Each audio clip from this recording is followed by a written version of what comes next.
ಅನೇಕ ಕಡೆಗಳಲ್ಲಿ ಬಂದ್ ಅದರ ಜೊತೆಯಲ್ಲಿ ಪ್ರತಿಭಟನೆಗಳು ಕೂಡ ನಡೀತಾ ಇದೆ. ಅದನ್ನ ಗಮನಿಸ್ತಾ ಇದ್ವಿ. ಬೆಂಗಳೂರು ಆಗಿರ್ಬೋದು, ಮಂಡ್ಯ ಆಗಿರ್ಬೋದು, ಈ ಭಾಗಗಳಲ್ಲಿ ಈ ಪ್ರತಿಭಟನೆಯ ಕಾವು ಹೆಚ್ಚಾಗಿದೆ.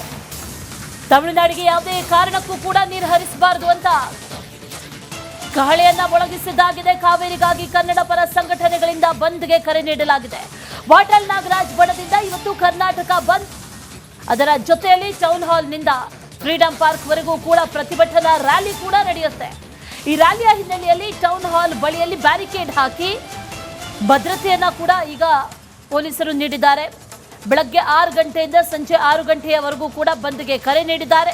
ಈ ಬಂದ್ ವಿಚಾರದಲ್ಲಿ ಕನ್ನಡ ಪರ ಸಂಘಟನೆಗಳಲ್ಲೇ ಒಂದು ರೀತಿಯ ಭಿನ್ನರಾಗ ಇದೆ. ಅದು ಒಂದು ಕಡೆ, ಅದರ ಜೊತೆಯಲ್ಲಿ ಇವತ್ತು ರ್ಯಾಲಿ ಕೂಡ ನಡೆಯುತ್ತೆ.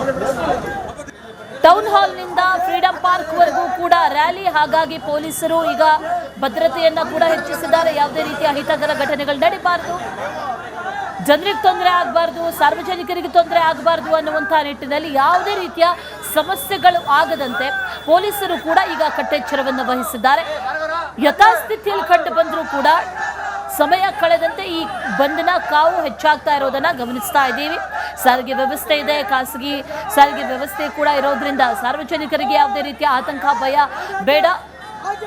ಎಂದಿನಂತೆ ಈ ಸಾರಿಗೆ ಓಡಾಡುತ್ತೆ, ಸಂಚಾರವನ್ನ ಮಾಡುತ್ತೆ, ಎಲ್ಲವೂ ಕೂಡ ಇದೆ. ಅದರ ಜೊತೆಯಲ್ಲಿ ಅನೇಕ ಕಡೆಗಳಲ್ಲಿ ಬಂದ್ಗೆ ಮಿಶ್ರ ಪ್ರತಿಕ್ರಿಯೆ ವ್ಯಕ್ತವಾಗ್ತಾ ಇದೆ. ಪ್ರತಿಭಟನೆಗಳನ್ನ ನಡೆಸ್ತಾ ಇದ್ದಾರೆ. ಜೊತೆಗೊಂದಷ್ಟು ಅಂಗಡಿಗಳು ಓಪನ್ ಇದ್ವು ಮಂಡ್ಯದಲ್ಲಿ, ಅದನ್ನ ಬಂದ್ ಮಾಡಬೇಕು ಅನ್ನುವಂಥ ನಿಟ್ಟಿನಲ್ಲಿ ಆಗ್ರಹವನ್ನ ಕೂಡ ಮಾಡಿದ್ರು ರೈತರು. ಬಲವಂತವಾಗಿ ಯಾವುದೇ ಕಾರಣಕ್ಕೂ ಕೂಡ ಬಂದ್ ಮಾಡಿಸುವಂತಿಲ್ಲ ಅನ್ನುವಂಥ ಒಂದಷ್ಟು ಮಾಹಿತಿಗಳಿದೆ.